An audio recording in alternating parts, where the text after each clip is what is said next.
This is pinakbet. Fried pinakbet. Oh, hot.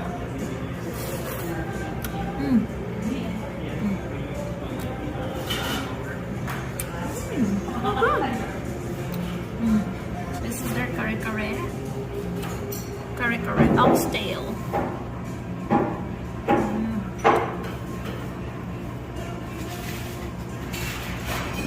Let's see.